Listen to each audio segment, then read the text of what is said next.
Hello बच्चों, आज हम लोग करेंगे जैसा कि मैं लिखा हूँ वेक्टर एडिशन। वेक्टर एडिशन क्या होता है इसके बारे में आज हम लोग जानेंगे। आप लोग एडिशन पढ़े होंगे क्लास यूकेजी में, दो नंबर को ऐड करना। तो वो नंबर कैसे थे मालूम है? वो स्केलर थे। दो स्केलर्स को जोड़ना आप जानते हैं। जैसे आपने 2 kg और प्लस 3 kg, मान लीजिए कि आलू खरीदा तो टोटल कितना हुआ? 5 kg हुआ। ये स्केलर क्वांटिटीज का एडिशन होता है, ये आपको आता है। वेक्टर क्वांटिटीज का एडिशन 4 न्यूटन फोर्स और 3 न्यूटन फोर्स, ये ईस्ट की तरफ है, ये नॉर्थ की तरफ है। इसका आंसर आएगा 5 न्यूटन। मैग्नीट्यूड डायरेक्शन कुछ और आएगा। ठीक है, तो वेक्टर क्वांटिटीज के एडिशन के लिए आपको अलग रूल्स सीखना पड़ेगा। वेक्टर क्वांटिटीज का मैं इंपॉर्टेंस आपको पहले ही बता दिया हूँ कि अब आपको पढ़ाई के दौरान 11th-12th क्लास में या फर्दर भी ऐसी क्वांटिटीज मिलेंगी जो वेक्टर क्वांटिटीज हैं। अब उनको ऐड करने के लिए अगर आपको कहा जाएगा तो आपको रूल आना चाहिए, उसको सब्ट्रैक्ट करने का रूल आना चाहिए, मल्टीप्लाई का रूल आना चाहिए। तो उसी सीरीज में हम लोग आज पहले सीखते हैं vector addition, how to add two vectors. Suppose एक वेक्टर है ए और दूसरा वेक्टर है बी। ये दो वेक्टर हैं, दोनों को ऐड करना है, दोनों के बीच का एंगल थीटा है, मतलब vector B is making angle theta with vector A. इन दोनों को ऐड करना है। तो ऐड करने के कई एक रूल्स हैं। जैसे पहला है parallelogram law of vector addition. First rule is parallelogram law, parallelogram law of vector addition, of vector addition. दूसरा है ट्रायंगल। इसमें एक पैरेललोग्राम बनाते हैं, दोनों वेक्टर को पैरेललोग्राम का एडजेसेंट साइड, दो एडजेसेंट साइड मिल जाएगा तो पैरेललोग्राम बन जाएगा। पैरेललोग्राम बना करके देखेंगे उसको। दूसरा है ट्रायंगल लॉ। ट्रायंगल लॉ में ट्रायंगल बनाते हैं, triangle law of vector addition. और तीसरा है पैरेललोग्राम लॉ, पैरेललोग्राम लॉ। एक और है, चौथा है by taking rectangular components, rectangular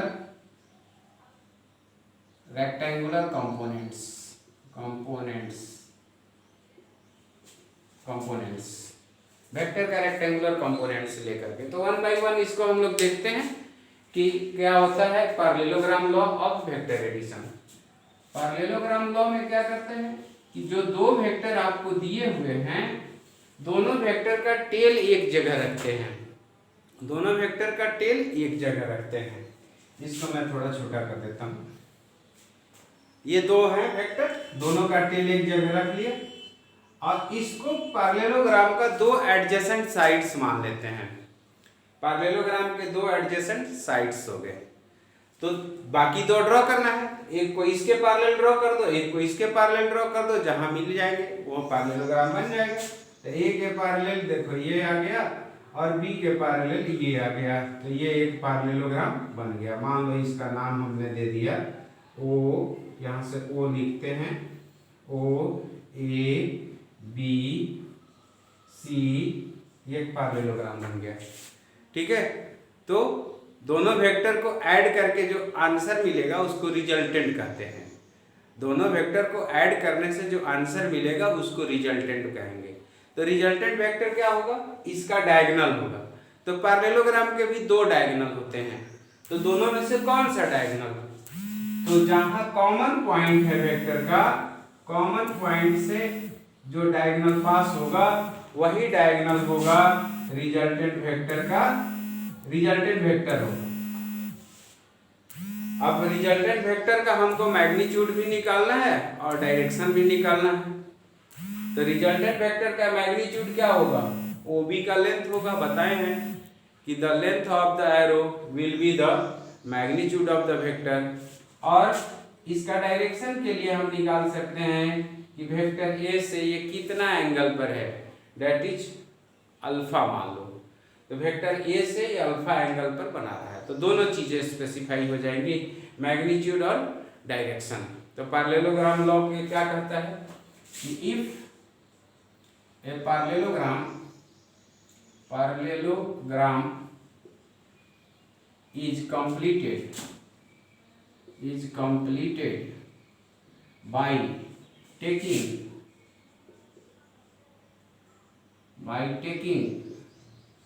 two given vectors as adjacent sides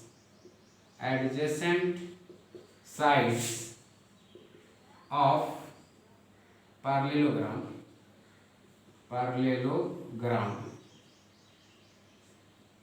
by, एक चीज और लिख देना, by putting the tails of two vectors at a common point,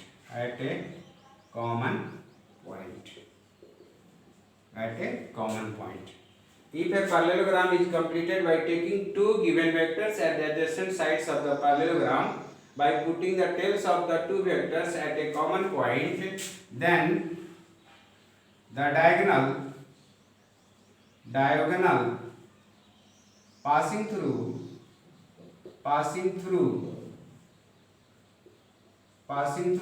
the common point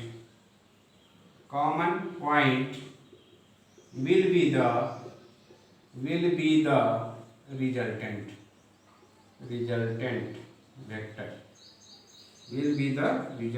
vector। ठीक है, तो ये है parallelogram law of vector addition. इसको आप ऑन स्केल अगर आप ड्रॉ करते हैं, वेक्टर ए को स्केल लेकर के, मैंने बताया था representation of vector by graphical method, तो ग्राफिकली इसको रिप्रेजेंट करना है। अगर वेक्टर ए को, वेक्टर बी को, थीटा को मेजर करके, ठीक है, तो OB का लेंथ रिजल्टेंट देगा। इसको आप मेजर करके भी रिजल्टेंट निकाल सकते हैं, बट ऐसा कभी करते नहीं हम लोग। ऐसा हम लोग इसके लिए एक फार्मूला बना लेते हैं, उस फार्मूला पर ही हम लोग काम करते हैं। कहाँ हम स्केल लेकर के और पेंसिल लेकर के ड्रॉ करते रहेंगे, ठीक है। तो इससे कैसे हम रिजल्टेंट निकालेंगे, हमारा अभी का टारगेट है OB का लेंथ निकालना, और OB OC से कितना एंगल बना रहा है, यानी अल्फा एंगल निकालना, ठीक है। तो इसमें हम ज्योमेट्री और ट्रिगोनोमेट्री का सहारा लेंगे, और इसको हम लोग OB लेंथ मतलब मॉड ऑफ वेक्टर R का मैग्नीट्यूड और R का डायरेक्शन, A के साथ कितना एंगल, ये दोनों चीज निकालेंगे। क्या करेंगे देखिए, इसके लिए इसको लिखना हो आप इसको पॉज करके लिख लीजिएगा, ठीक है। अब आ जाइए कि हम लोग कैसे इसका लेंथ निकालेंगे, OB का लेंथ। तो इसके लिए हम क्या करते हैं, थोड़ा सा कंस्ट्रक्शन करते हैं। OC को प्रोड्यूस कर दो, कर दिया, और B से एक परपेंडिकुलर ड्रॉप करो OC पे, लेट इट बी L। अब ये थीटा है, तो देखो ये कॉरस्पॉन्डिंग एंगल थीटा होगा, क्यों, OA और CB पैरेलल है, तो ये थीटा होगा। अब दो ट्रायंगल पर हम फोकस करेंगे, एक होगा OLB बड़ा वाला ट्रायंगल पर बाद में फोकस करेंगे, दूसरा होगा CLB, दोनों राइट एंगल ट्रायंगल है, ये 90 डिग्री यहाँ बना हुआ है, ठीक है। तो पहले ट्रायंगल BLC का सहारा लेकर के हम निकालेंगे CL और BL। अब BC क्या है ये जरा देख लेते हैं। वेक्टर B का मैग्नीट्यूड किसके बराबर है भाई, length of the arrow OA के बराबर है, और ये OA किसके बराबर भाई, CB के बराबर है। इसको मान लिया कि B है, लिखने में सिंप्लिसिटी हो इसलिए।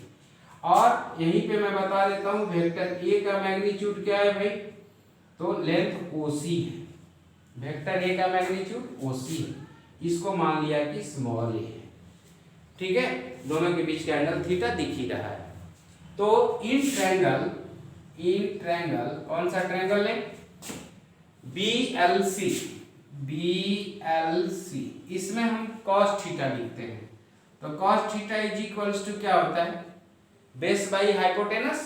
चलो बेस कौन सा है उसमें, CL बेस है, और हाइपोटेनस कौन सा है, CB हाइपोटेनस है। ठीक है, तो CL is equals to CB into cos theta होगा। अब CB क्या है भाई, CB देखो B है, magnitude of vector B into cos theta, ये CL निकाल लिया, छोड़ दे यहीं पे। इसी ट्रायंगल में साइन थीटा लिखो, तो sine theta is equals to क्या होता है, परपेंडिकुलर बाई बेस। तो परपेंडिकुलर कौन सा होगा, BL होगा, परपेंडिकुलर बाई हाइपोटेनस होता है, सॉरी परपेंडिकुलर बाई हाइपोटेनस, तो P बाई H होता है, तो परपेंडिकुलर BL और हाइपोटेनस CB, तो आपको BL will be equal to CB sine theta. कोई दिक्कत नहीं, CB क्या है भाई, CB is B sine theta, ये आपने हमने BL निकाल लिया। अब मैं बोलूं कि OL कितना होगा भाई, OL को हम लिख सकते हैं OC प्लस CL। OC कितना है, OC is a magnitude of vector है, एंड CL कितना है भाई, तो B cos थीटा है। ठीक है, OL निकाल लिया। अब चले आओ ट्रायंगल बड़े में, कौन सा ट्रायंगल, इन ट्रायंगल BLO, इसमें OAB is the hypotenuse, BL is perpendicular and OL is base. इसमें हम लगाएंगे Pythagoras theorem, H is equals to under root P square plus B square, यानी OB is equals to A under root P square is BL plus B square, पहले base लिख लो, OL square plus BL square, कोई भी पहले लिख सकते हैं, उससे कोई दिक्कत नहीं। अब OL जो निकाले हैं वो रखते हैं, और BL जो निकाले हैं वो रखते हैं। तो OL is equals to under root OL is A plus B cos theta, लिख दो whole square, plus BL is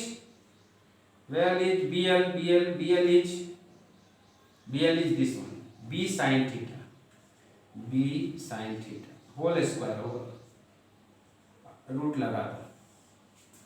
ठीक है, अब इसी चीज को हम यहां लेके जा रहे हैं, OB को मॉड R लिखते हैं, OB is the magnitude of vector R, तो magnitude of vector R resultant का मैग्नीट्यूड हम निकाल रहे हैं इक्वल्स टू अंडर रूट, ये देखो A प्लस B का होल स्क्वायर, याद होगा आपको, A square plus B square plus 2AB, तो A स्क्वायर कर दो प्लस B स्क्वायर करेंगे तो B का भी स्क्वायर cos थीटा का भी स्क्वायर, तो B square cos square theta plus 2AB cos theta, 2 into A into B, ये B के जगह पे पूरा B cos थीटा आएगा, प्लस इसका स्क्वायर करोगे तो it will come B square sine square theta, ये रूट पूरा यहाँ से लेके यहाँ तक होगा। ठीक है, अब यहाँ देखो ये इसमें और इसमें जरा देखना, दोनों को एक साथ लाते हैं और B स्क्वायर कॉमन ले लेते हैं, तो क्या बचता है भाई, देखो A स्क्वायर बचेगा, B स्क्वायर कॉमन ले लिया, क्या बचेगा cos स्क्वायर थीटा और plus sine square theta, plus 2AB cos theta, जो बचा उसको लिख लो। आपको याद होगा cos square theta plus sine square theta 1 होता है, तो 1 रख दो यहाँ पे, under root A square plus B square, 1 रखोगे तो B स्क्वायर ही बचेगा, प्लस 2AB cos थीटा, ये क्या हो गया मालूम है, मैग्नीट्यूड निकल गया, किसका, वेक्टर R का, रिजल्टेंट का मैग्नीट्यूड निकल गया। ये फॉर्मूला हमको याद रखना है, A square plus B square plus 2AB cos theta. अब इसमें आपको केवल पैरेललोग्राम कंप्लीट कीजिए, ग्राफिकली दिखा दीजिए, रिजल्टेंट लिख दीजिए। अब हमको एंगल निकालना है, एंगल निकालने के लिए इसी ट्रायंगल में सेम ट्रायंगल लेते हैं। इन ट्रायंगल क्या लिया था, BLO, BLO राइट एंगल है। इसमें tan अल्फा बराबर बताओ क्या होगा, tan alpha is equals to perpendicular by base, perpendicular is BL and base is OL। BL कितना निकाले, B sin theta, B sin theta. OL कितना निकाले, A plus B cos theta, A plus B cos theta. ये tan alpha है ना, तो alpha will be equal to क्या होगा, alpha tan inverse B sin theta upon A plus B cos theta. ठीक है, ये एंगल लिखने का तरीका है, ये आप नहीं जानते होंगे। ठीक है, अब आप यही याद रखिए कि tan अल्फा बराबर इतना होगा, तो alpha is equals to tan inverse लिख दो, तुम्हारा काम हो गया। तो ये आपका निकल गया क्या चीज, पैरेललोग्राम लॉ से वेक्टर्स को ऐड करना। यही फॉर्मूला ट्रायंगल लॉ में भी आएगा, इसको आपको याद रखना है, दो चीज। ठीक है, इसका डेरिवेशन भी आपको याद रखना है। ठीक है, तो अब हम लोग बढ़ते हैं दूसरे लॉ की तरफ। दूसरा लॉ क्या करता है, ट्रायंगल लॉ। इसको मैं इरेज कर देता हूँ, आप लोग पॉज करके नोट कर लीजिएगा। दूसरा लॉ है ट्रायंगल लॉ। एक चीज और नोट में लिख लो, parallelogram law of vector addition is used only to add two vectors. दो वेक्टर दिए हुए रहेंगे, उनको ऐड करने में ही ये काम आएगा। दो से अधिक वेक्टर दिए रहेंगे तो पॉलीगॉन लॉ लगेगा। ठीक है, तो चलो दूसरा नंबर पर डालो, triangle law of vector addition. Number 2, triangle law of vector addition. Triangle law, triangle law of vector addition. इसमें क्या करते हैं कि दो जो गिवन वेक्टर हैं उनसे हम एक ट्रायंगल बनाते हैं by taking the two vectors in order.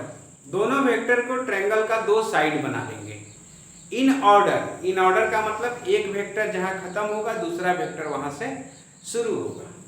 देखो, ये वेक्टर A है और ये वेक्टर B है, दोनों को ऐड करना है बाय यूजिंग ट्रायंगल लॉ। तो हमको क्या करना है, इसको दो साइड बनाना है ट्रायंगल का इन ऑर्डर। इन ऑर्डर का मतलब होगा कि जहां वेक्टर A खत्म होगा वहीं तो B को इसके पैरेलल ला देते हैं। ये देखो, ये आ गया वेक्टर B, ये भी हो गया ना। तो third side will be the resultant in opposite order. In opposite order लिखना बहुत जरूरी है। देखिए, ये ऑर्डर में चल रहे थे तो अपोजिट ऑर्डर मतलब इन अपोजिट डायरेक्शन। तो third side will be the resultant vector. Third side will be the resultant vector. दोनों के बीच का एंगल थीटा है, ये B इसके पैरेलल है, तो यहाँ पर का जो एंगल होगा ये एंगल भी क्या होगा, थीटा होगा। ठीक है, अब इसका भी मान लीजिए, नाम दीजिए OAB। ठीक है, OA will be the magnitude of resultant. Same rule जब आप जो अभी बताया था मैंने, यहाँ पर एक बार परपेंडिकुलर ड्रॉप कर दो L। ठीक है, और यहाँ पर से भी आप ये एंगल होगा रिजल्टेंट का अल्फा के साथ सेम फॉर्मूला होगा। इसमें भी मॉड R सेम होगा किसके बराबर, √A² plus B² plus 2AB cos theta plus 2AB cos theta. ठीक है, और अल्फा क्या होगा, alpha will B tan inverse, क्या बताया हूं अभी थोड़ी देर पहले, B sin theta upon A plus B cos theta. ठीक है, निकालने का रूल वही है। तो इस लॉ को लिख देते हैं, if A triangle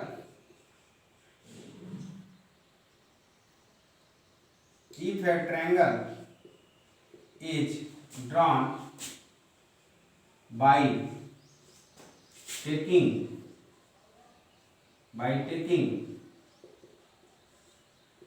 two vectors as two sides of triangle triangle taken in order, then the third side in opposite order will be the resultant vector. समझ में आया? दो वेक्टर को ए और बी दिए हुए थे, इसे ट्रायंगल बनाना है। तो ट्रायंगल बनाना है इन ऑर्डर बनाने के लिए बी को ए के हेड पर ले जाएंगे। तो बी को ए के हेड पर ले गए तो ओ बी एक बना और दूसरा साइड कौन सा बना? बी ए बना। तो तीसरा साइड जो ट्रायंगल का अपने आप मिलेगा पहले को दूसरे से ज्वाइन करने पे। तो third side in opposite order, देखो ये ऐसे चल रहा था एंटी क्लॉकवाइज, अभी आ गए हम लोग क्लॉकवाइज। तो third side in opposite order will be the resultant. इसका जो लेंथ होगा वो का that will be the magnitude, जो कि इतना ही आएगा जो पैरेललोग्राम लॉ में आया था, और alpha will be equal to tan inverse b sin theta upon a plus b cos theta. Clear है? अब मान लीजिए कि दो से अधिक, ये भी दो वेक्टर के लिए है भाई। ट्रायंगल बनाना है, तीन सौ साइड होना है, दो वेक्टर जो होंगे वो दो साइड होंगे, तो तीसरा रिजल्टेंट होना है। तो अब चौथा कहाँ डालोगे? ट्रायंगल और पैरेललोग्राम सिर्फ दो वेक्टर को ऐड करेगा एक बार में, ठीक है। अब तीसरा दो से अधिक वेक्टर दिए हुए हैं, तो क्या बोलेंगे? उसके लिए लॉ जो होगा पॉलीगॉन लॉ होगा। उसके लिए क्या होगा? पॉलीगॉन लॉ होगा। Third law is polygon law of vector addition. इसमें क्या किया जाता है? रूल क्या है? कहता है कि पॉलीगॉन के साइड्स ड्रॉ कीजिए गिवन वेक्टर्स को इन ऑर्डर। पॉलीगॉन के साइड्स ड्रॉ कीजिए गिवन वेक्टर को साइड्स मान करके इन ऑर्डर, ठीक है। जैसे मान लीजिए एक वेक्टर ये है, दूसरा वेक्टर ये है, तीसरा वेक्टर ये है, चौथा वेक्टर ये है, पांचवा वेक्टर ये है। A vector, B vector, C vector, D vector, E vector, ठीक है। हेड टेल ऑर्डर में ड्रॉ करने के लिए हेड टेल कॉम्बिनेशन बना दीजिए और इक्वल वेक्टर ड्रॉ कर दीजिए, ठीक है। ये रूल क्या कहता है? कंप्लीट ए पॉलीगॉन, कंप्लीट नहीं करेंगे, draw a polygon by making head tail combinations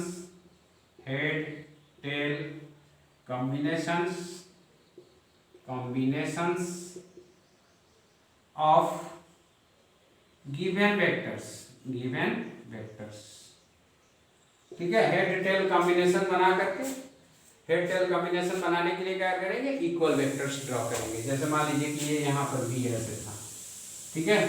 तो हमको बी को इसके हेड पे ले जाना है, तो इसके पैरेलल एक लाइन ड्रॉ कर लेंगे। अब सी ऐसे दिया हुआ था, तो सी को यहाँ ले जाना है, तो बी के हेड से इसके पैरेलल ड्रॉ कर लेंगे। अब डी ऐसे दिया हुआ है, ये डी है, ये बी वेक्टर है, ये सी वेक्टर है, ये डी वेक्टर है। तो यहाँ से सी के हेड से डी के पैरेलल एक लाइन एरो ड्रॉ कर लेंगे सेम लेंथ का। और ये ई वेक्टर है, मान लीजिए ये ई वेक्टर है, ठीक है। ये इनको ऐड करना था, ठीक है। ई वेक्टर को यहाँ से इसके पैरेलल डी के हेड से ड्रॉ कर लेंगे, ठीक है।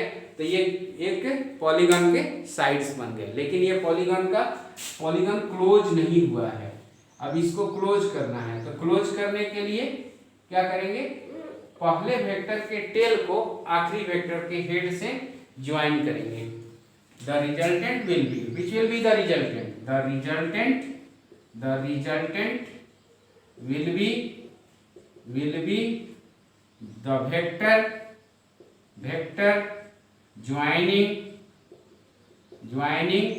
the tail of first vector to the head of last vector. ठीक है, तो tail of first vector, head of last vector, ये बना resultant, this will be the resultant vector. ठीक है, अब इसका मैग्नीट्यूड निकालने का हमारे पास कोई स्पेसिफिक फार्मूला नहीं है। क्यों भाई? पॉलीगन स्क्वायर भी बन सकता है, रेक्टेंगल भी बन सकता है, रोम्बस भी बन सकता है, पेंटागन बन सकता है, हेक्सागन बन सकता है, तो सबके लिए लेंथ अलग अलग आएगा, एंगल क्या है, तो कोई एक स्पेसिफिक फार्मूला नहीं है। यहाँ पर आपको ज्योमेट्री का सहारा लेना पड़ेगा और ज्योमेट्री का सहारा लेकर के ये लेंथ निकालना पड़ेगा। ठीक है, इसका that will be the magnitude. अगर आपने ड्रॉ कर रहे हैं तो गिवन वेक्टर से मान लीजिए कि ये क्लोज्ड पर पॉलीगन बन गया, ये देखिए ये बन गया, ऐसा बन गया, तो उस केस में क्या होगा? रिजल्टेंट क्या होगा? जीरो हो जाएगा। उस केस में रिजल्टेंट क्या हो जाएगा? जीरो वेक्टर हो जाएगा। क्यों? क्योंकि पहले के टेल से आखिरी का हेड यहीं पर मिल गया, तो लेंथ क्या हो गया? जीरो हो गया। तो ये था polygon law of vector addition. एक चौथा हमने बताया था, बाय टेकिंग रेक्टेंगुलर कंपोनेंट्स। आपको हम बेस वेक्टर बताए थे, I cap, J cap and K cap are the unit vectors which are known as base vectors. तो कोई भी वेक्टर अगर आई जे के टर्म में अगर हम उसको कंपोनेंट्स में ब्रेक कर लें, उसके कंपोनेंट्स में ब्रेक कर लें, तो सबको ऐड कर दो। जैसे मान लो ये वेक्टर ए है, इसके तीन कंपोनेंट्स में तोड़ा मैंने, एक एक्स की तरफ, वाई की तरफ और जेड की तरफ। कंपोनेंट लेना आपको अगले लेक्चर में सिखाऊंगा। ए एक्स अभी मान लीजिए आई cap plus A Y J cap plus A Z K cap. मान लीजिए कि आपने इस वेक्टर को बेस वेक्टर के फॉर्म में लिख दिया, रेक्टेंगुलर कंपोनेंट्स के फॉर्म में इसको बोलते हैं। वेक्टर बी दिया हुआ है, या तो इस फॉर्म में दिया हुआ रहे या इस फॉर्म में हम बना लेंगे। This one is suppose B X I cap plus B Y J cap plus B Z K cap. मैं इसको, इस मेथड को ब्रह्मास्त्र भी कहता हूँ कि जब आपकी कहीं बुद्धि काम नहीं कर रही हो वेक्टर एडिशन को, तो सीधा सीधी क्या काम करो, उसको कंपोनेंट्स में ब्रेक कर दो और कंपोनेंट्स में ब्रेक करके सिंपली जोड़ दो। Vector A plus vector B क्या होगा? इसको एक साथ जोड़ो, आई वाले को एक साथ, तो ए एक्स प्लस बी एक्स, जे वाले को एक साथ, यहाँ आई कैप रहेगा, plus A Y B Y add कर दिया, जे कैप, और plus A Z B Z, A Z plus B Z K cap. ये रिजल्टेंट वेक्टर हो गया कंपोनेंट्स के फॉर्म में। कोई पूछ रहा है इसका मैग्नीट्यूड बताओ, तो क्या दिक्कत है? A plus vector A plus vector B का मैग्नीट्यूड, तो क्या होगा? इसका स्क्वायर प्लस इसका स्क्वायर प्लस इसका square, under root A X plus B X, यानी एक्स कंपोनेंट का square plus A Y plus B Y का square plus A Z plus B Z का स्क्वायर। ये हो गया। ठीक है, तो ये आपको इससे निकल जाता है। बाकी एंगल निकालना हो तो इसमें डायरेक्शन कोसाइन निकालना पड़ेगा। क्या करोगे डायरेक्शन कोसाइन के लिए? cos alpha is equals to होता है दिस, मतलब x component upon mod of this, तो ये निकलेगा ax plus bx divided by mod of vector a plus vector b। ये इसका अभी मैं वीडियो बनाया नहीं हूँ, ठीक है, कंपोनेंट्स लेने का। ये अगला वीडियो मेरा टारगेट है इसका। नहीं प्लस नहीं, ये cos अल्फा निकला, cos बीटा होगा क्या चीज,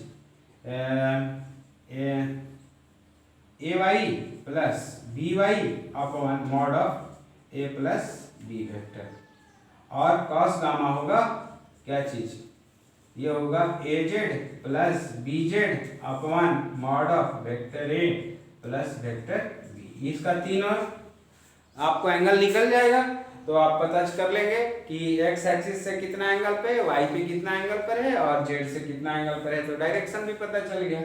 और मैग्नीट्यूड ऐसे निकाल लेंगे। ठीक है बच्चा। अब हम लोग देखते हैं कुछ प्रॉपर्टीज देखते हैं वेक्टर एडिशन के, प्रॉपर्टीज ऑफ वेक्टर एडिशन। तो बच्चा पहला चीज ये जानो कि वेक्टर एडिशन क्लोजर प्रॉपर्टी को फॉलो करता है। क्लोजर प्रॉपर्टी जानते हो तुम लोग? जानते तो है सर, बट अभी याद नहीं आ रहा है। कोई बात नहीं, तुम लोग सीखे होगे क्लास 10th में integer plus integer gives integer. ये क्या बताता है? इंटीजर्स देता है। This is closure property.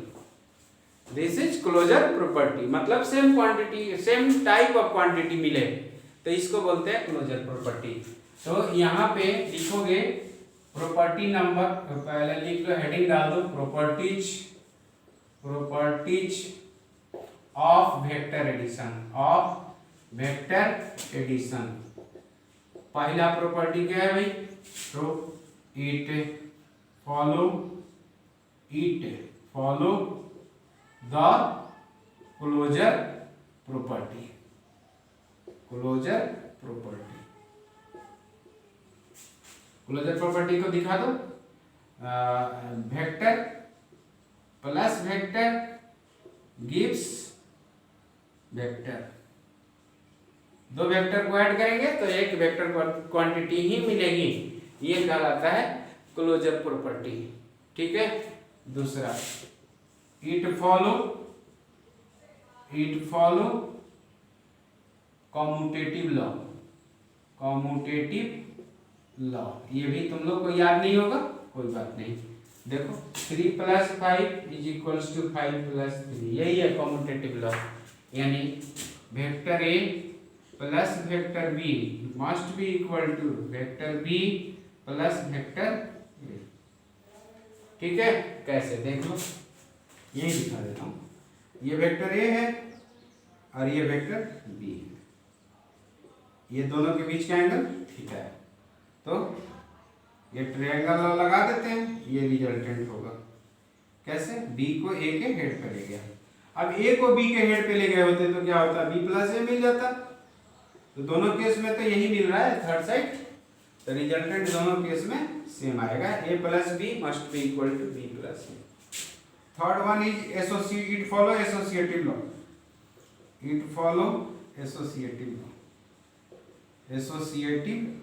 Associative law भी तुम लोग को नहीं याद होगा।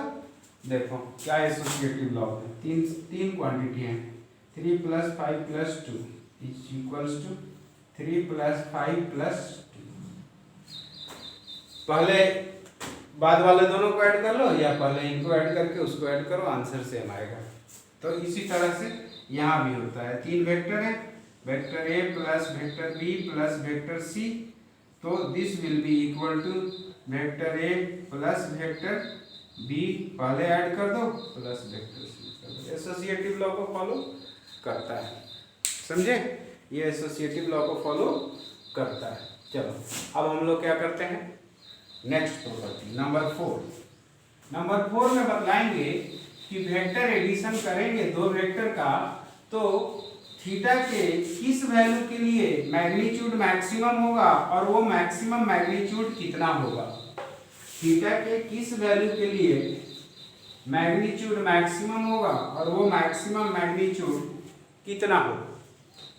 तो आर वेक्टर का मैग्नीट्यूड मैक्सिमम कब होगा? आर वेक्टर का मैग्नीट्यूड मैक्सिमम कब होगा? व्हेन cos थीटा मैक्सिमम होगा। cos theta is maximum. तो cos थीटा का मैक्सिमम वैल्यू कितना होता है? Equal to 1। तो cos थीटा मैक्सिमम कब होता है? For theta is equals to 0 degree. Theta is equals to 0 degree. कैसे भाई? अब होगा कितना? तो वेक्टर आर का मैक्सिमम एम्पलीट्यूड निकालते हैं। क्या लिखेंगे? फॉर्मूला तो यही है एम्पलीट्यूड मैग्नीट्यूड निकालने का। a² + b² + 2ab cos theta. तो थीटा की जगह पे कितना ले लें? 0 डिग्री। तो क्या बनाइए जरा देखो, a² + b² + 2ab। क्यों? cos 0 1 होता है, 1 से मल्टीप्लाई करो तो यही आएगा। तो ये किसके बराबर हो गया भाई, ये तो a प्लस बी का होल स्क्वायर हो गया। तो इस रूट को स्क्वायर अपने साथ ले जाएगा, स्क्वायर को रूट अपने साथ ले जाएगा, तो क्या बचेगा a प्लस बी। ध्यान देना यहाँ पर प्लस माइनस आंसर आता है, आपको केवल प्लस वाला लेना है। क्यों, मैग्नीट्यूड कभी भी निगेटिव नहीं होता है, किसी भी वेक्टर का मैग्नीट्यूड कभी भी निगेटिव नहीं होता है। तो मैक्सिमम वैल्यू क्या हो गया, a प्लस बी। देखो 4 न्यूटन और इसी डायरेक्शन में लग रहा है 3 न्यूटन, दोनों के बीच का एंगल 0 डिग्री है। इस केस में resultant, this is the resultant, कितना 7 न्यूटन। बस सिंपल सी बात, ठीक है। अब नेक्स्ट ये चौथी प्रॉपर्टी थी ना, पांचवी प्रॉपर्टी में आ जाते हैं। पांचवी प्रॉपर्टी क्या कहता है, पांचवी प्रॉपर्टी में बताएंगे कि रिजल्टेंट मिनिमम कितना होगा, दो वेक्टर का रिजल्टेंट मिनिमम कितना होगा। तो रिजल्ट जैसे मैक्सिमम के लिए cos थीटा का मैक्सिमम वैल्यू लिया, तो मिनिमम के लिए cos थीटा का मिनिमम वैल्यू ले लेंगे। तो cos थीटा का मिनिमम वैल्यू कितना होता है, -1 होता है।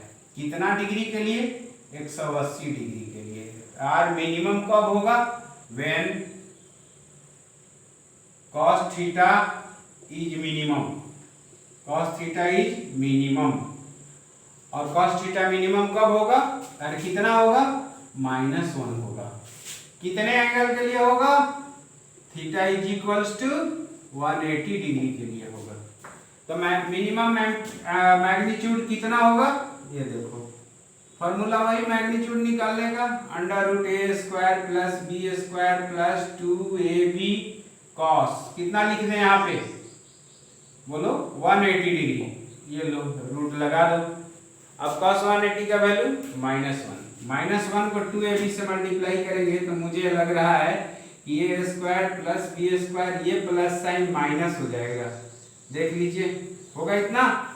तो ये तो a माइनस बी का होल स्क्वायर का फॉर्मूला है भाई, क्यों, a माइनस बी का होल स्क्वायर, रूट अपने साथ स्क्वायर ले जाएगा, क्या बचेगा, a माइनस बी।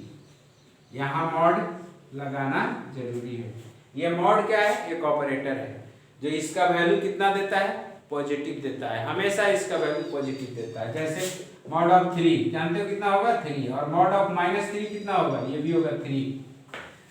तो जैसे ए मान लो कि 5 न्यूटन था, बी कितना था 2 न्यूटन था, तो 5 में से 2 गया, 3 Newton is the minimum value.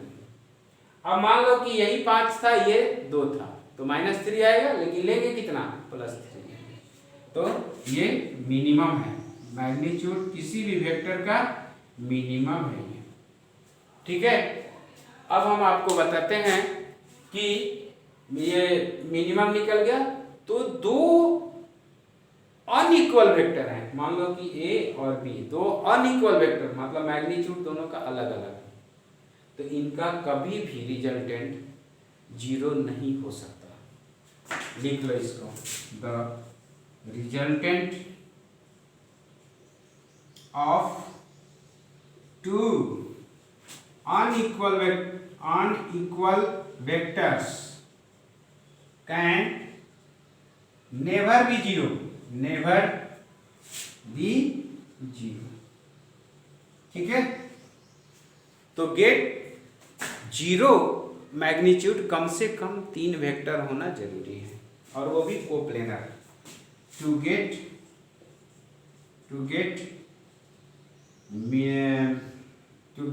0 magnitude minimum 3 coplanar vectors are required,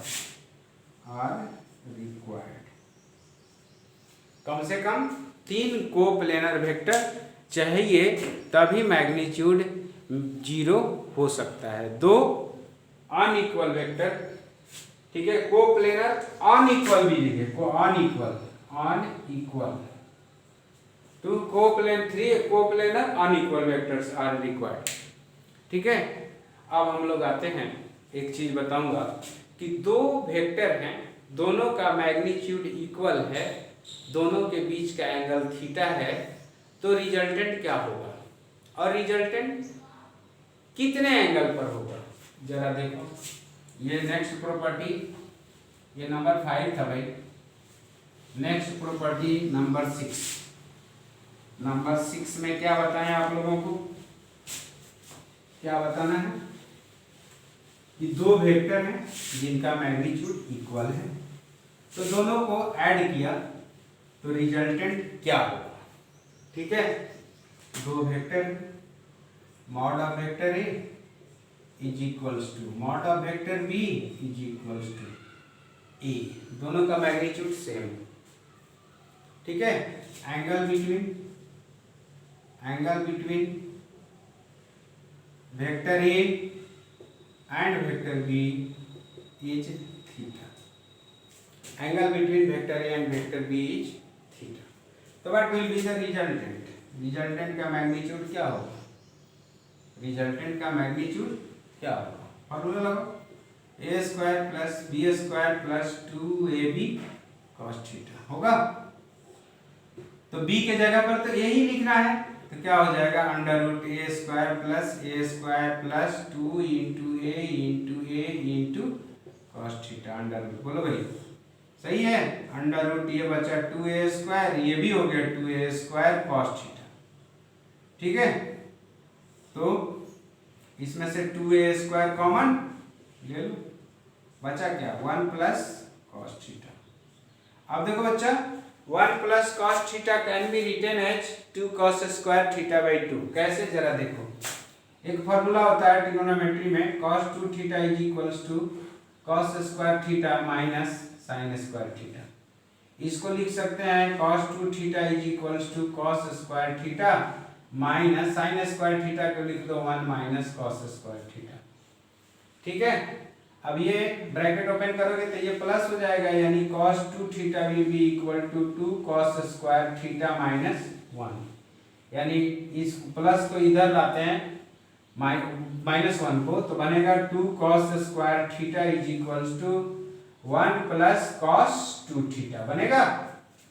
अब जरा ये देखो, तो इसको देखो, ये 2 थीटा है तो यहाँ पर थीटा है, यानी कि ये 90 डिग्री होगा तो ये 45 डिग्री होगा, ये 30 डिग्री होगा तो ये 15 डिग्री होगा, ये यहाँ पे।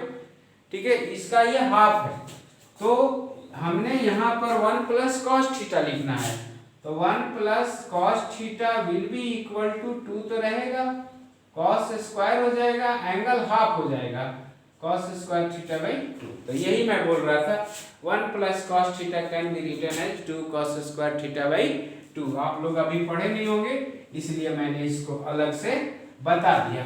ठीक है, ये आपको आ जाएगा under root 2a square into 2 cos square theta by 2।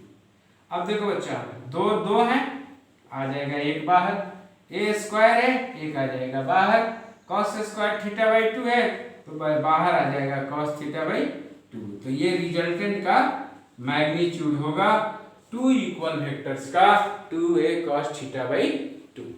Angle कितना होगा देखते हैं।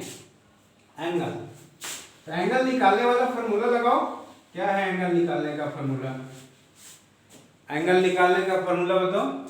एंगल निकालने का tan alpha is equals to क्या होता है भाई, b sin theta upon a plus b cos theta. थोड़ी देर पहले बताया ना, b के जगह पे a रख देते हैं। चलो भाई, a sin theta upon a plus a cos theta, a common लेके a sin थीटा नीचे से कॉमन ले लो तो बचेगा क्या 1 प्लस cos थीटा, a से a काट दो। अब देखो बच्चा, एक और फार्मूला होता है, वो भी लिख लो, sin 2 थीटा का फार्मूला तुम लोग को नहीं मालूम होगा। ठीक है, यहाँ लिख देता हूँ, इधर कोने में लिख देता हूँ। sin 2 थीटा का फार्मूला होता है 2 sin theta into cos theta. ठीक है, तो हमें यहाँ पे sin थीटा को लिखना है, तो sin थीटा को हम लिख सकते हैं 2 sin theta by 2 into cos theta by 2। ठीक है, तो इसको लिख दिया 2 sin theta by 2 into cos theta by 2 upon, इसको तो अभी सिखाया हूं क्या, 2 cos square theta by 2 cos square theta by 2। ठीक है, तो 2 से 2 काट दो, cos से cos काट दो, तो क्या बचा, tan थीटा बाई 2 बचा। इसको अलग घेर दो, नहीं तो कंफ्यूज हो जाओगे। अभी हमने क्या निकाला था, tan alpha is equals to tan theta by 2, ऊपर में लिख देता हूँ, tan alpha is equals to tan theta by 2। ये तो किए होगे, this implies alpha is equals to theta by 2। मतलब देखो, ये वेक्टर ए था, ये वेक्टर बी था, दोनों का length of the arrow same होगा, दोनों के बीच का एंगल थीटा है, तो रिजल्टेंट क्या होगा, रिजल्टेंट, इसको इसके हेड पे ले आओ, ये रिजल्टेंट होगा, तो इसका जो रिजल्टेंट होगा, ये लेंथ कितना होगा, 2a cos थीटा बाई 2 के बराबर, घेर दो। और ये एंगल अल्फा, ये एंगल कितना होगा, थीटा बाई 2 होगा, यानी दोनों के बीचों बीच पास करेगा रिजल्टेंट। समझ में आ गया। तो ये था आपको क्या, 2 वेक्टर्स ऑफ इक्वल मैग्नीट्यूड का रिजल्टेंट और उसका डायरेक्शन। एक और चीज बताता हूं, 3 वेक्टर्स हैं, इक्वल मैग्नीट्यूड हैं और एक दूसरे से 120 डिग्री के एंगल पर है। जरा देखो ये कैसे, 3 vectors of equal magnitude, the angle between 2 vectors is 120 degree. देखो, vector A is equals to vector B mod केवल is equals to vector C is equals to मान लो ए, सबका मैग्नीट्यूड ए। ठीक है, जो एक दूसरे से 120 डिग्री के एंगल पे हैं। दिखा देता हूं, vector A vector B, magnitude बराबर है, लेंथ ऑफ द एरो बराबर करो, और ये वेक्टर सी है, ये एंगल 120 डिग्री, ये भी एंगल 120 डिग्री, और ये भी एंगल 120 डिग्री।